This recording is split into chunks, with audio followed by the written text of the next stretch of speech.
Boa noite. Está no ar o programa Horizonte Debate. 28 de fevereiro de 2013. É com muita comoção que a Igreja se despede do Pontífice Bento XVI. A renúncia do Santo Padre deve ser considerada como um ato de fé e sabedoria. Os fiéis esperam agora o conclave e a decisão que trará o novo Papa para a Igreja Católica. No programa de hoje, vamos continuar conversando sobre os motivos e desdobramentos da renúncia do Papa, relembrar momentos de sua visita ao Brasil, discutir sobre o conclave e abordar as reações dos fiéis com a notícia que surpreendeu o mundo. Não saia daí, o Horizonte Debate está só começando.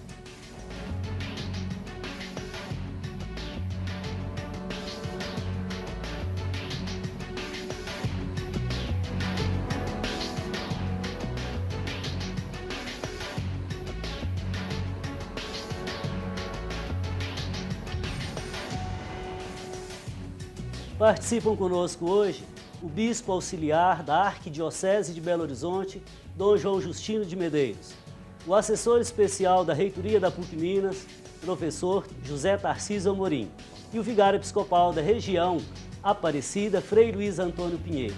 E claro, você como sempre é também convidado a participar do nosso debate.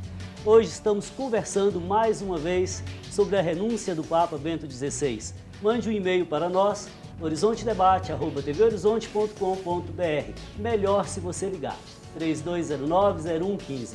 E hoje, especialmente, estamos também pela Rádio América, AM 750. Caros convidados, boa noite, sejam bem-vindos ao programa. Boa noite. Boa noite. Gostaria de iniciar o programa de hoje passando um VT do nosso arcebispo, Dom Valmor, sobre a renúncia do Santo Padre. Acompanhemos. A renúncia do Santo Padre Bento XVI não pode ser considerada como um simples ato administrativo, nem como uma simples atitude de concluir um tempo no ministério por ele exercido. Aliás, ele mesmo disse: renunciei, não pensando em primeiro lugar o meu bem, mas o bem da Igreja. Portanto, a renúncia do Santo Padre toca o mais profundo do coração da Igreja e de todos nós.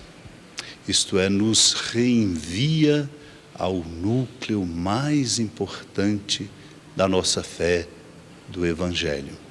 Somos chamados a compreender que somos simples servos e toda a nossa confiança deve ser depositada em Deus. Ele é o centro de nossas vidas. Portanto, a Igreja agora, tocada e vivenciando este momento da sede vacante com a renúncia do Papa Bento XVI, é chamada a olhar o seu Senhor, nele fixar o seu olhar e o seu coração, para que assim possamos compreender os passos adiante, o horizonte largo que Deus nos coloca. E de modo muito especial deve ser essa nossa comunhão e a nossa oração.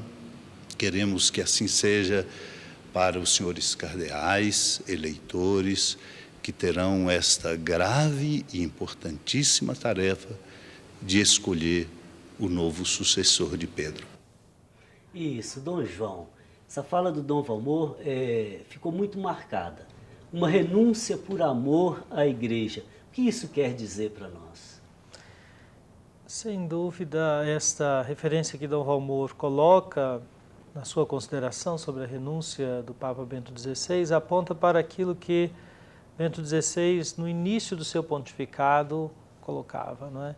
Lembrávamos antes aqui que, quando eleito, na sua primeira aparição pública, ele se apresentou como um humilde trabalhador da vinha do Senhor.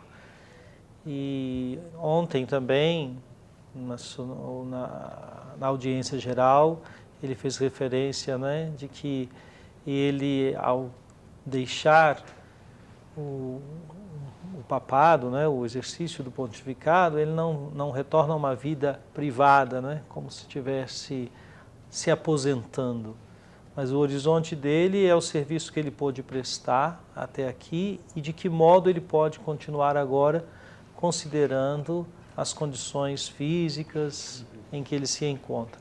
Então, ele não olha apenas para si, mas ele olha para a igreja. É, de fato, edificante. Chama cada um de nós a fazer o mesmo. Eu poderia dizer, então, que nessa perspectiva que o senhor reflete, a dinâmica espiritual dele continua. Sem dúvida. Ou seja, ele não está à frente da igreja como líder, mas ele continua na perspectiva do evangelho, na perspectiva da comunhão eclesial. Professor Tarcísio, conta para nós o que significa renunciar. É fácil renunciar? Olha, a igreja sempre nos ensinou que devemos ter, não é, como postura de cristãos, estou falando como leigo, a pobreza. Eu entendo essa pobreza como um empobrecimento existencial, humano e pessoal, não material. E nós vivemos num mundo em que todas as coisas são passageiras e todos nós sabemos que participamos ativamente do advento com aquilo que podemos fazer durante o tempo que nos é reservado para fazer. Então, quando eu vejo o que o Papa faz como leigo, eu vejo assim que, talvez como um primeiro exemplo para nosso tempo, para a nossa época, de que o Papa nos mostra que trabalhou, produziu e que, num certo momento, ele se encontra assim, mais limitado. E o indivíduo que recebe uma importante missão e se sente limitado, tem a humildade suficiente para colocar nas mãos de outro a continuidade de um processo que é muito maior do que todos nós. Então, neste momento, eu vejo que a igreja nos mostra, no século XXI, não é, que nós não somos seres onipotentes, somos seres que participamos do advento com as nossas limitações e com o nosso tempo, que terminado, a missão continua. Engraçado que ele mesmo disse, né, que não procurava aplausos, mas sempre procurou obedecer à verdade. Exatamente. E a verdade do seu limite, do esgotamento físico, psíquico e etc. Agora, o que é mais importante, o que eu acho, vejo aí, vocês podem até me corrigir, é que não se trata de abandonar o barco. Exato. Né? Se trata justamente de um gesto de humildade e, eu diria, de coragem também. Né?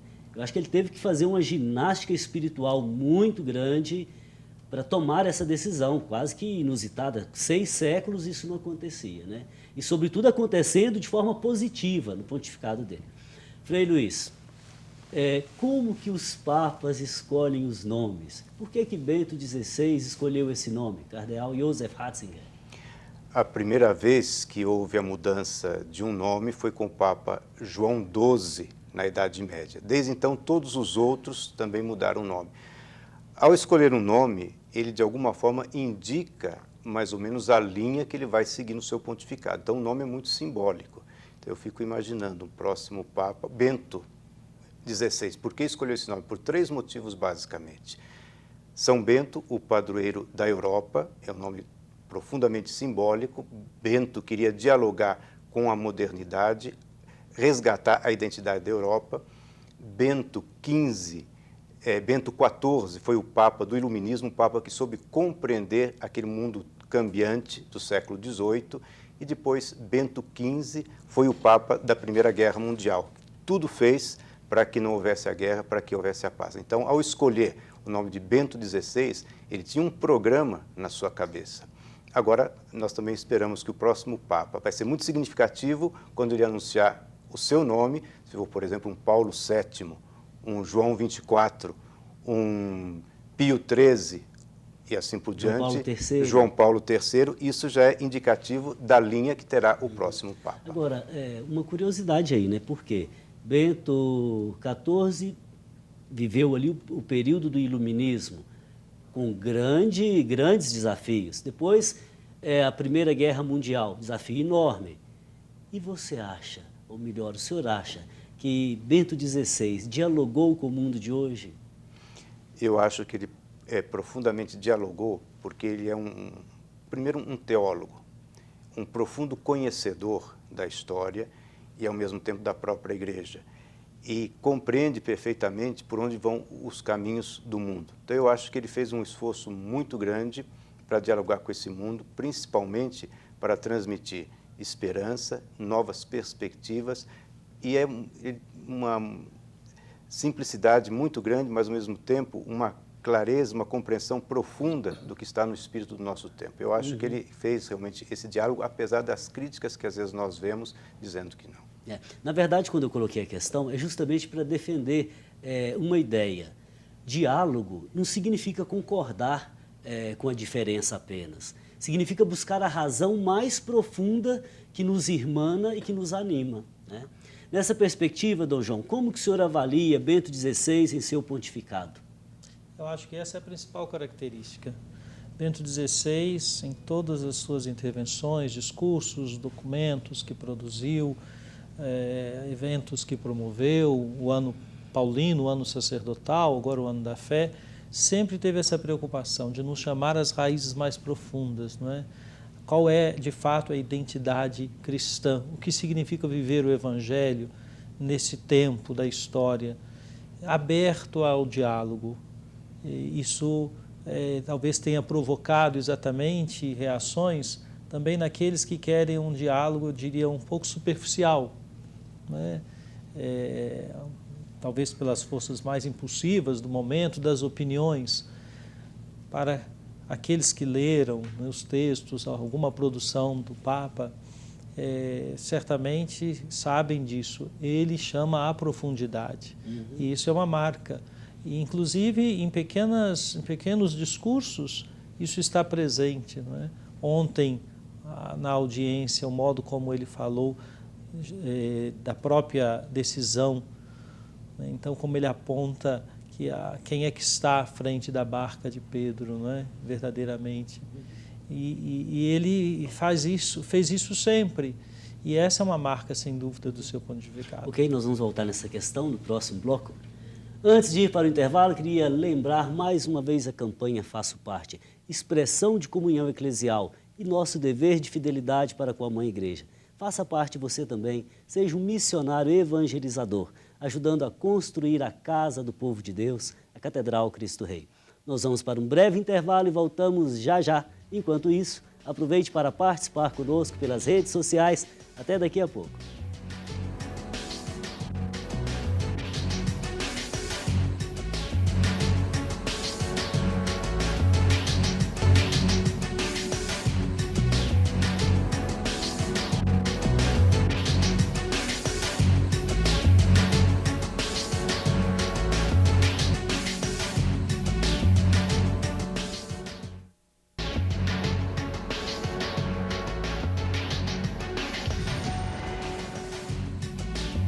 Estamos de volta, hoje falando sobre o papado de Bento XVI.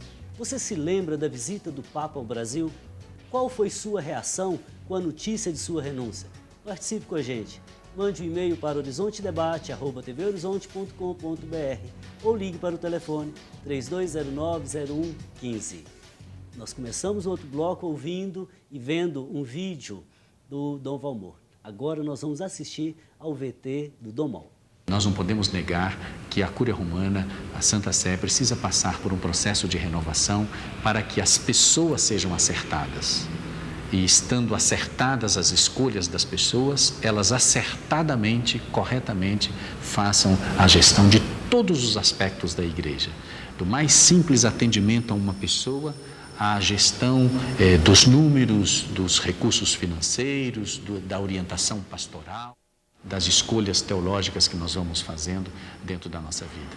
Então, esse é um momento profundo de renovação, de fato, das nossas esperanças, graças a esse grande ato do Papa Bento XVI, inesperado, mas que nos deixa, de fato, uma grande oportunidade na mão de refazermos, de reconstruirmos tantas coisas importantes dentro da Igreja, que continua com aquela primordial missão que ela tem. A missão de evangelizar que nos foi deixada por Jesus Cristo, o fundador desta igreja. Então, acho que a fala do Dom Mol poderia ser resumida numa expressão, gestão da mudança. Dom João, o que significa nesse momento da igreja a mudança. A mudança é aquela que a mídia está falando, está querendo. O que significa mudança na igreja? Esse foi um assunto que se tornou objeto de conversas. E outro dia, com um grupo de padres na casa do peregrino, na pastoral presbiteral, discutíamos de modo muito interessante que a renúncia do Papa foi um ato profundamente em que ele exerceu a sua liberdade, né, como sujeito. Ele discerniu, ele rezou, ele refletiu. Foi custoso tomar essa decisão, com certeza, mas ele não abandonou. Às vezes, nós deparamos com situações em que as pessoas ocupam espaços, cargos, estão com títulos, mas já abandonaram a função. Era a nossa reflexão. E quando abandonam a função, exatamente não exercem o serviço, não prestam o serviço para o qual estão ali, para o qual foram escolhidas ou indicadas ou nomeadas. A gestão da mudança, que você, Padre Márcio, apresenta nesse momento como questão, penso que toca para todos nós essa pergunta. Estamos exercendo bem a função para a qual fomos nomeados, indicados, escolhidos, eleitos? Porque podemos estar ocupando os lugares, mas tendo abandonado a função. Uma gestão de mudança, acredito que requer esta pergunta como uma avaliação para todos, inclusive para além do mundo eclesiástico. A toda a sociedade, nesse momento, pode se interrogar. Inclusive na própria realidade familiar. Pai e mãe podem se perguntar, estou sendo pai, estou sendo mãe ou abandonei? Então, se eu estou entendendo bem, a mudança nessa perspectiva é um retorno permanente à novidade do Evangelho, é conversão. Sem dúvida, a conversão é fundamental e aqui eu diria a conversão para exercermos bem os nossos papéis. De fato, Dom Mauro terminou dizendo a missão da igreja. Exato, não é? Assim, a missão da igreja é evangelizar. O que do Evangelho perpassa as minhas decisões, as minhas escolhas, o modo meu de agir? Essa pergunta deve ser colocada. Eu queria unir agora uma fala do bloco anterior, que era com relação à perspectiva da escolha do nome e do desafio do diálogo com o mundo contemporâneo. Assim que Bento XVI assumiu o pontificado, ele usou uma expressão que, a meu ver, foi muito feliz, que foi a luta contra o relativismo. Como que o professor Tarcísio vê essa atuação do Papa Bento XVI? Olha, se me for permitido, né, uma base antropológica, chama atenção o seguinte, né, nos últimos 100 mil anos, nós tivemos uma população do planeta Terra, enquanto sociedade, de 1 bilhão de habitantes. Nos últimos 300 anos, nós passamos de 1 bilhão para 7 bilhões e 500 milhões. A média de idade era considerada em torno de 35, 40 anos. A Organização Mundial de Saúde nos fala hoje que até 2050, metade da população do mundo terá de 0 a 60 anos, e outra metade de 60 a 90, com possibilidade de aumento em 10%, as idades até 110 anos. Este mundo está em transformação. E por que a igreja não? Não é? Então, o que eu penso é o seguinte, existem determinadas situações que são de crise positiva. Quando nós observamos que o mundo está em constante transformação, em constante evolução, em constante mudança, um Papa, ele não pode ter um pontificado falando o seguinte, o mundo deve parar e tudo para cumprir aquilo que modos de existir de séculos atrás prevaleçam até hoje. Então a igreja, ela pertence à crise da modernidade. E hoje, com essa multidão de gente sobre o planeta Terra, né, nunca estivemos tão cheios de pessoas à nossa volta, mas nunca estivemos tão isolados existencialmente. Então, nesse sentido, as pessoas deixam de viver na comunidade, naquela rua cheia de amigos, num prédio que todo mundo se conhece, isso não existe mais, não é? E essas pessoas ficam no isolamento imenso. E esse isolamento, então, faz com que a solidão seja preenchida pelo quarto poder, que hoje é a mídia. Não que ela faça isso de propósito, mas de qualquer forma é uma relação dialética. o homem pede isso, ela retribui dessa maneira. Às vezes, nesse sentido, perdão interrompê-lo, Sim. A tecnologia favorece muito o egoísmo, né? Exatamente. É tudo meu, me dá prazer, é do jeito que eu quero, é fácil deletar alguém, é fácil entrar de forma oculta, é muito fácil. Ou seja, na vida real eu não consigo fazer isso, eu não consigo deletar uma pessoa. Ela me acompanha, tendo vivido, tendo experienciado algo junto, isso me acompanha pela vida fora. Exatamente. Então é nesse sentido que as pessoas que antigamente tinham uma relação amorosa e vivencial, elas estão ficando isoladas. É como se o mundo interno perguntasse: como eu preencho o meu isolamento? A religião católica fala assim, através do amor. Mas a mídia nos mostra, pelo sistema, porque ela também é vítima do sistema, ela nos mostra então o seguinte: preencha o seu vazio com prazer, com o gozo, com o erotismo, com a droga, já que você não pode ter felicidade, tenha prazer. Aquilo que o ser tudo. humano teria de melhor, que é o sentido da vida, a sua Exatamente. felicidade. Então, nesse sentido, o Pontífice Bento XVI foi muito feliz, a meu ver, né? O Frei Luiz está ali caladinho, desculpe interromper o professor. Não, vamos ouvi-lo. Frei Luiz, eu queria ouvir agora, com relação à relação Bento XVI e o episcopado brasileiro. O que ele, vamos dizer assim, como que ele agiu aqui, por exemplo, na época de Aparecida, em 2007, a relação dele com a Arquidiocese de Belo Horizonte. Por exemplo, uma equipe da PUC Minas levou a maquete da Catedral Cristo Rei até o Vaticano, numa espécie de homenagem a ele. Como que o senhor vê a relação dele com o Brasil e com a Igreja de Belo Horizonte? Quando Bento XVI chegou ao Brasil, ele chegou um pouco tímido, mas logo já foi conquistado pelo povo brasileiro. Me lembro, na sacada do Mosteiro de São Bento, em São Paulo, o sorriso que o Papa deu ao sentir o calor do Brasil. Depois, com relação ao episcopado, eu acho que Bento XVI teve oportunidade de ouvir muito dos bispos, principalmente nas visitas ad limina, quando ele podia sentir a realidade específica de cada diocese. Muitas vezes o Papa recebe informações de relatórios, questões que passam pelos áreas de castérios e departamentos da Cúria Romana, às vezes pode ser um tanto frio, mas eu tenho escutado de vários bispos que na visita ad limina o Papa se interessava por problemas muito pontuais. Por exemplo, o nosso próprio arcebispo testemunhou várias vezes desse encantamento do Papa com relação a Belo Horizonte, da qual ele já havia escutado falar.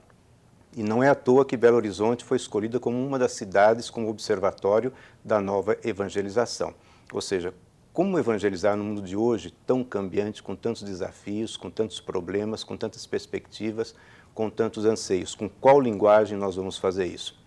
Nesse sentido, a nossa arquidiocese tem uma realidade complexa, variada e muito rica para ser observada. Não é à toa que foi escolhido como um desses cenários. Então, nesse sentido, eu acho que o Papa tem uma relação muito próxima, principalmente a partir desse contato pessoal que ele tem com os bispos quando vão visitá-lo.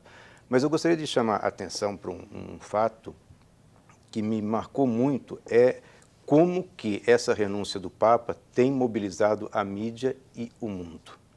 Ou seja, não é à toa que as pessoas estão interessadas, porque nele projeta uma espécie de esperança com relação aos próprios destinos do mundo. Talvez o Papa, a figura do Papa seja hoje a maior autoridade moral no mundo. Pode ser escutado ou não, pode seguir o que ele diga ou não. No entanto, ele está como o centro das atenções, mas não a pessoa dele, mas as expectativas do mundo com relação ao que nós estamos vivendo. Ou seja, o norte ético que ele representa, né? Exatamente. Nós começamos esse bloco falando da gestão da mudança com Domol, né? Eu queria concluir, antes de chamar o intervalo, tentando fechar isso aqui, porque a mudança é algo que, vamos dizer assim, no nível da pessoa, não é algo que acontece de um dia por outro. Agora, no nível da instituição, muito menos ainda. E acho que a igreja é depositária de um patrimônio enorme, que é a palavra de Deus, que é a sua tradição. Então, mudar nesse sentido não significa julgar por terra a tradição e os seus valores. Estou certo? Exatamente. Ok. Então, nós vamos para um rápido intervalo. Voltaremos daqui a pouco. Aproveite para participar conosco. Faça sua pergunta pelo telefone 3209-0115. Até daqui a pouco.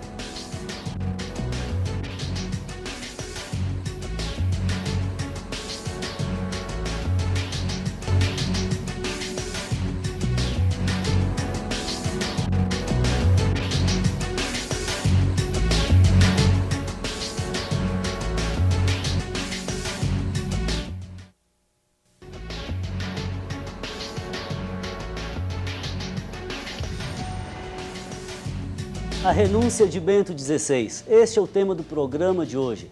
Tem dúvida sobre o assunto ainda? Então participe conosco. Faça sua pergunta ou comentário pelo e-mail horizontedebate@tvhorizonte.com.br ou pelo telefone 3209-0115. Para você que está chegando agora, participam conosco hoje o Bispo Auxiliar da Arquidiocese de Belo Horizonte, Dom João Justino de Medeiros, o assessor especial da Reitoria da PUC Minas, professor José Tarcísio Amorim, e o vigário episcopal da região de Aparecida, Frei Luiz Antônio Pinheiro. Então, ninguém contesta a liderança de um Papa. Eu queria perguntar para o professor Tarcísio o que significa um líder. Se o mundo de hoje carece de bons líderes, e como que o Papa é líder? Só justificando, eu coloco a questão porque, por um lado, parte da mídia apresenta o Papa apenas como um chefe de Estado, chefe do Vaticano. Um Estado como outro Estado independente no mundo contemporâneo. Mas para os católicos é muito mais do que isso, né? Exato. A sua fala ainda há pouco mostrava que nós relativizamos tudo. Inclusive a palavra líder pode ser muito relativizada num sistema capitalista em que esse nome pode estar ligado, por exemplo, à chefia ou a comando, né? Mas se nós olharmos no seu ponto mais essencial, quer dizer, o líder só existe porque existe uma comunidade. E essa comunidade só pode ter um líder se ela tem um objetivo comum. Então, se esse sentido comum tem que ser atingido por todos e cada um saísse por conta própria para realizar, nós teríamos uma cisão completa e as pessoas não se reuniriam, seria cada um por si em nome da mesma verdade. Então, jamais poderia ser atingido. Então, o sentido de liderança seria exatamente essa, de uma pessoa que é capaz de compreender a comum união de todos em busca do mesmo sentido. E neste momento, então, é que as pessoas não são subordinadas a este líder no sentido acima material de uma chefia, mas são pessoas também que percebem, como os músicos de uma orquestra precisam de perceber que o maestro está ali exatamente para mostrar na partitura quem entra com seu instrumento e qual é o momento exato da pessoa participar da coletividade.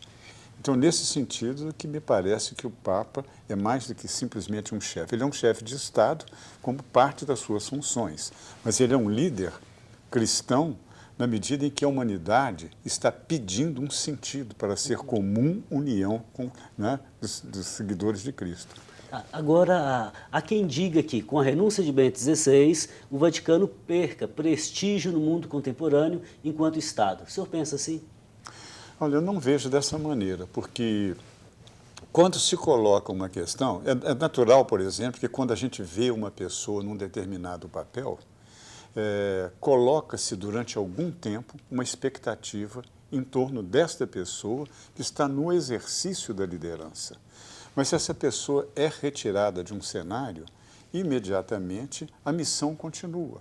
Os rostos, então, se voltam para quem é aquele que dará continuidade à missão. Nós não realizamos nada no mundo simplesmente pelo carisma individual de um ser humano, mas simplesmente porque temos todos um objetivo comum e quem está ali é como se a humanidade falasse, agora quem virá para ser o maestro da nossa partitura. Nesse sentido, quem vier, eu acho que será muito bem acolhido. Ok, muito bom. Dom João, o Frei Luiz falava na autoridade moral do Papa.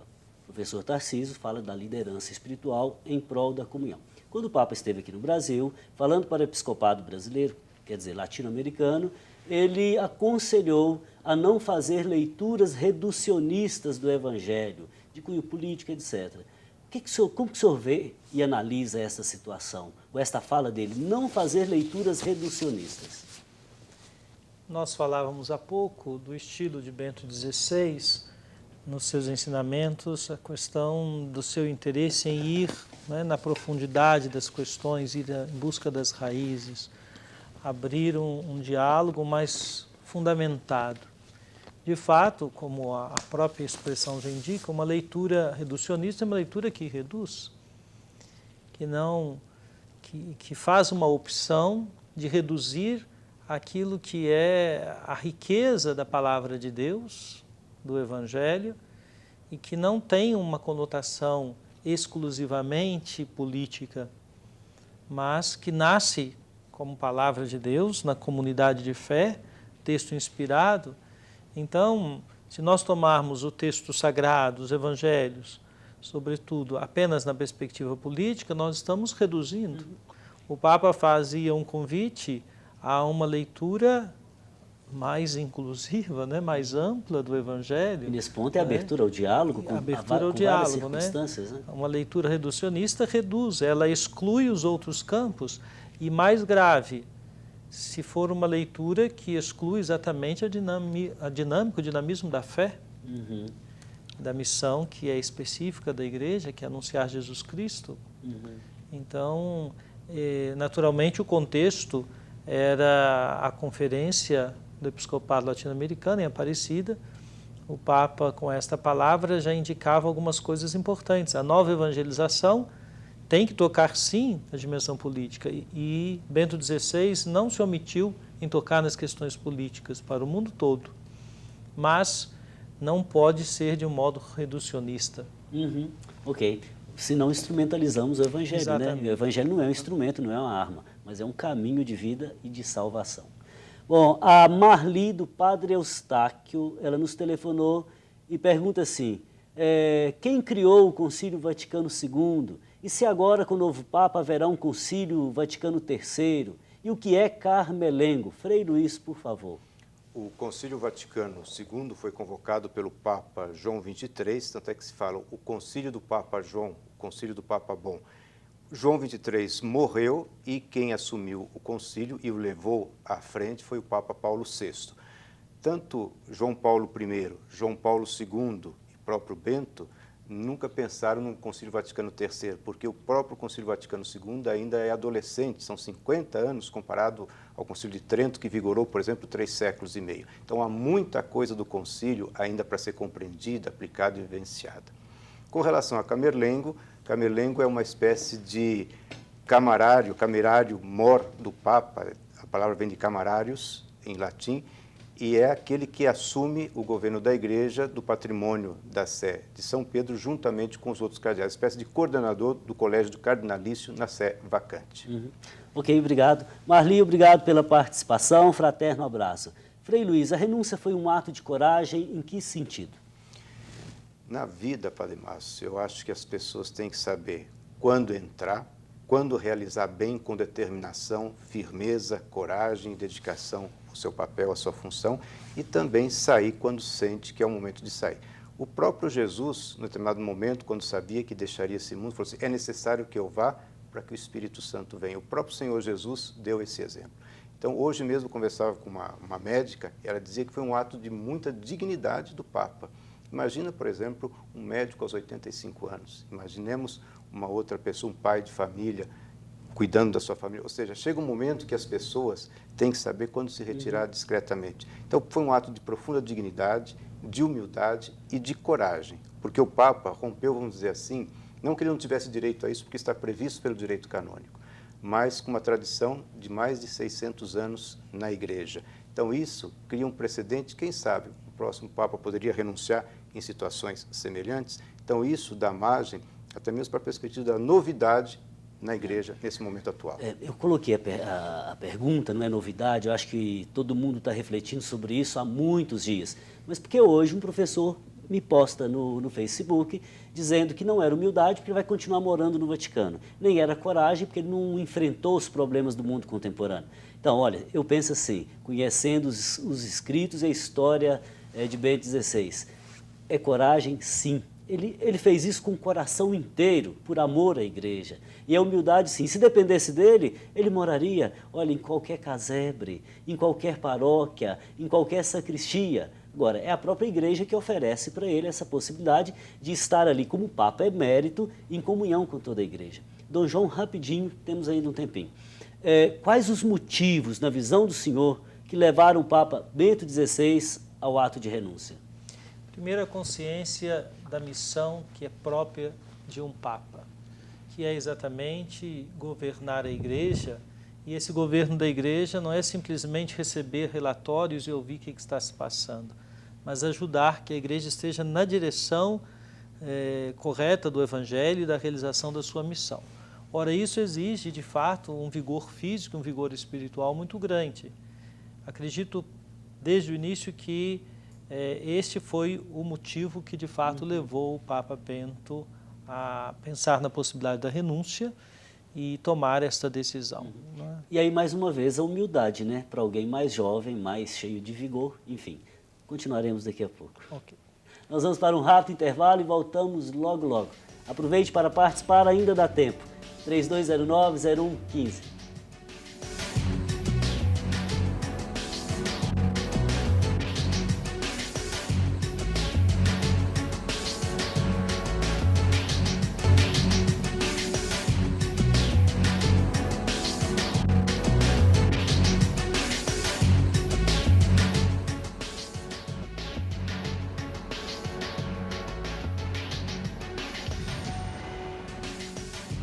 Voltamos com o Horizonte Debate, hoje conversando sobre as questões que regem a renúncia do Papa. Dom João, eu tinha feito a pergunta, o tempo estava terminando, né? Sobre os motivos. Então o senhor dizia que era justamente, vamos dizer assim, a falta de vigor físico nesse gesto de humildade. Agora, em resposta a várias especulações, há quem diga que o Papa renunciou por causa das intrigas do Vaticano. O que o senhor acha disso? Bem, eu acredito que intrigas possam existir, a história nos mostra isto, e a igreja é simultaneamente divina e humana, não é? Então, o humano da igreja está aí, está no seu aspecto institucional. Agora, isto Bento XVI conheceu muito bem, né? Bem antes de ser eleito Papa, com seus 77, 78 anos, ele viveu toda a vida na igreja e conheceu muito bem isso, viveu situações muito delicadas e difíceis, e inclusive como prefeito da Congregação para a Doutrina da Fé. Então, acredito que isso não tenha representado peso nenhum como algo decisivo para que ele dissesse assim: há muitas dificuldades internas na igreja, eu quero ficar livre disso. Não foi nessa perspectiva, certamente. Aliás, ele já tinha enfrentado ao longo da vida tantos conflitos, né? E o mesmo no período do pontificado, ele não esquivou-se de enfrentar os conflitos. Então, isso e vai continuar, sempre houve na igreja dificuldades, elas estão aí presentes, o novo Papa terá que continuar o exercício, assumir o exercício do ministério e continuar enfrentando essas dificuldades. Posso explorá-lo mais um pouquinho? Pode. O ato de renúncia não fere a infalibilidade papal? Não, porque a infalibilidade papal se refere à doutrina, não é? Ao ensino, quando o Papa fala ex cátedra. A decisão de deixar renunciando, portanto, é um ato de plena liberdade do Papa, prevista no Código de Direito Canônico, como o Frei Luiz lembrou, e que tem a ver exatamente com a lucidez de quem percebe, né, que é preciso alguém com mais forças nesse momento. Eu me lembrei que o Concílio Vaticano II usa a expressão, nunca usada anteriormente, a Eclésia sempre reformando, a igreja sempre precisa de reformas, de mudanças. Ora, essas mudanças, muitas delas são necessárias por causa exatamente da dificuldade das pessoas, do humano, compreender o que é o melhor. Não é? As intrigas estariam aí. Então, a gestão da mudança, sobre a qual comentávamos a partir da palavra de Dom Mol, tem a ver com essa necessidade de reformas, sim. Mas isso é permanente na história da igreja. E é muito interessante a gente dizer, né? E as portas do inferno não prevalecerão contra ela. Ela é quem? Para mim, não sou teólogo, acho que enquanto teólogo eu sou um bom estudante de filosofia, né? Contra ela, enquanto comunidade autêntica de fé, não enquanto mazelas humanas, porque Exato. O ser humano é um cidadão de dois mundos, né? Ok, o Célio Martins da Sagrada Família, ele nos telefonou e diz o seguinte: por que o Brasil tem poucos cardeais no conclave? E por que Minas não é uma sede cardinalícia? Frei Luiz. O Brasil tem até um número significativo de cardeais no conclave, são 5. Né? Talvez o resto do mundo precisasse ter mais cardeais em proporção aos italianos. Né? Cada vez mais o Colégio Cardinalício tem se internacionalizado. No entanto, nós contamos com 5. Me ajude a lembrar aqui. O cardeal de Aparecida, Dom Damasceno, o cardeal emérito da Bahia, Dom Geraldo Magela, Dom Brazavis, que está trabalhando em Roma, Dom Claudio Rumes, arcebispo emérito de São Paulo, e Dom Odílio Scherer. Arcebispo de São Paulo. São poucos para o tamanho do Brasil? Em comparação com a Europa? Belo Horizonte, por que não é sede cardinalícia? Porque, tradicionalmente, no Brasil, as 3 sedes cardinalícias são a Bahia, que é a sé primacial, o Rio de Janeiro e São Paulo. Isso faz parte um pouco da estratégia geopolítico-pastoral da Igreja, ou seja, tem que se dividir o número de cardeais mais ou menos em relação ao mundo. Há uma opinião dos vaticanistas que deveria talvez haver mais cardeais no resto do mundo todo. Talvez aí o Brasil pudesse ter uns 2 ou 3 a mais. Ok. Célio, fraterno abraço, muito obrigado. A Gorete, do bairro de Lourdes, ela diz assim, gostaria de saber se a Arquidiocese de BH vai ter alguma atividade espiritual oficial, orações, no período que antecede o conclave. Dom João. Sim, todas as paróquias são orientadas a promover momentos de oração, com os grupos, nas celebrações, a rezar por esse momento especial que a Igreja começou a viver hoje, quando foi então anunciado que a sé está vacante. Até por uma mobilização dos jovens da Arquidiocese, foi organizada para a noite do dia 15 de março, uma vigília, celebração eucarística, seguida de vigília eucarística, no Santuário Arquidiocesano de Adoração Perpétua, a Igreja Nossa Senhora da Boa Viagem. Esta data está assim fixada, 15 de março, porque até então nós não sabemos a data exata do início do conclave. Caso amanhã ou segunda-feira seja anunciada uma data mais próxima, nós vamos divulgar através dos nossos meios de comunicação, antecipando esta celebração e esta vigília, que será aberta a todos, um evento arquidiocesano, mas sem dúvida está sendo organizada pelos jovens. E para maiores informações, acesse o site da arquidiocesebh.org.br. Gorete, fraterno abraço. Professor Tarcísio, o senhor está quase dormindo porque eu não lhe dou a palavra, verdade? Só para descontrair um pouquinho. Então, veja bem, queria que o senhor refletisse para nós aqui. Muitos dizem que Bento XVI foi um papa conservador, João Paulo II era carismático. Como que o senhor analisa esse aspecto de ser carismático? Acho que cada um tinha seu carisma, eles eram apenas diferentes. Né? Qual que é a visão do senhor?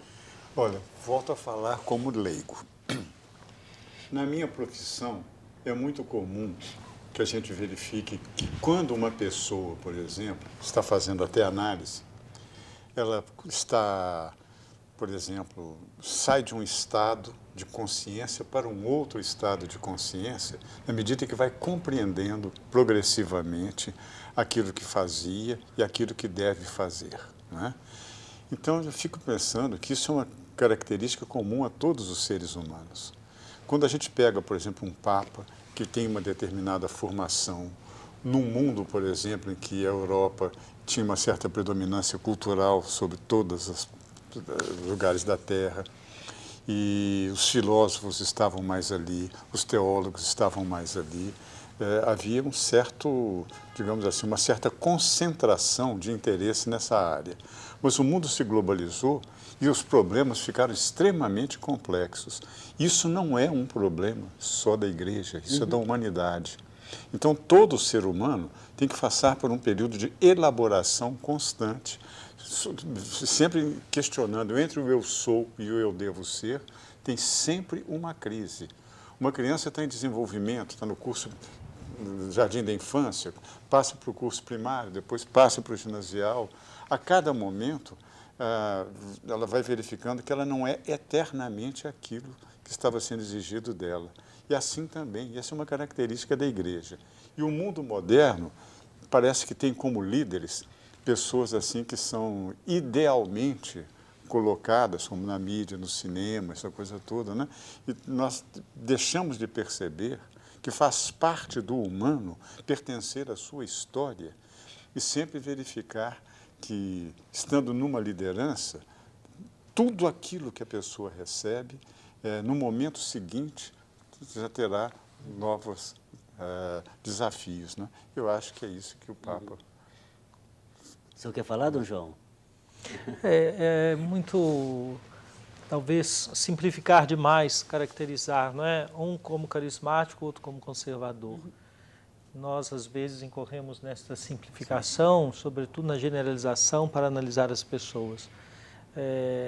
Bento XVI mostrou, por exemplo, um carisma para falar aos jovens. Quem diria, um homem tímido. Um modo diferente de João Paulo II, né? Mas a juventude encontrou, né, um espaço com Bento XVI muito interessante. Sem dúvida. E nós poderíamos fazer essa pergunta, como uma pessoa que fosse de fato conservadora conseguiria esse diálogo com a juventude? Certamente dizer o conservador, assim chamá-lo, é reduzir, é não perceber a riqueza da pessoa, né, da figura de pastor de Bento XVI. Às vezes eu chamo isso tudo de clichês da mídia, Exato. né? São palavras que têm um efeito psicológico enorme. Frei Luiz, por favor. 3 anos depois que o Bento XVI começou seu pontificado, uma professora da Federal me fez uma observação muito interessante. Antes, o povo ia a Roma para ver o Papa. Com Bento XVI, o povo vai a Roma para escutar o Papa. E é muito curioso, o João Paulo II tinha um estilo talvez carismático nesse sentido de presença, de mídia, teatral. Ele fez teatro quando era jovem. Mas, às vezes, a linguagem do João Paulo II era um tanto complicada, os seus próprios encíclicas, os seus discursos. Bento XVI é muito didático, é muito claro naquilo que ele diz. E as catequeses dele, por exemplo, de quarta-feira, são deliciosas. Basta nós pegarmos os documentos, é uma delícia ler. E escutá-lo também, nesse sentido, ele transmite, né, com muita propriedade uma série de conteúdos que as pessoas gostam muito. Ok, nosso tempo acabou. Dom João, professor Tarcísio, Frei Luiz, muitíssimo obrigado. Espero tê-los aqui depois da eleição do novo Papa. Okay. Antes de encerrar o programa, queria lembrar mais uma vez a campanha Faço Parte, cujo objetivo maior é a construção da Catedral Cristo Rei. Faça parte você também, seja um missionário evangelizador.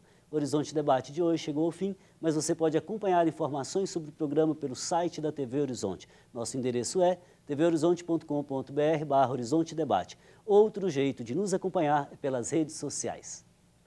Obrigado pela sua companhia e na próxima semana eu te espero em mais um Horizonte Debate, aqui na TV Horizonte, uma emissora da Catedral, Rede de Comunicação Católica. Conto com você, fraterno abraço.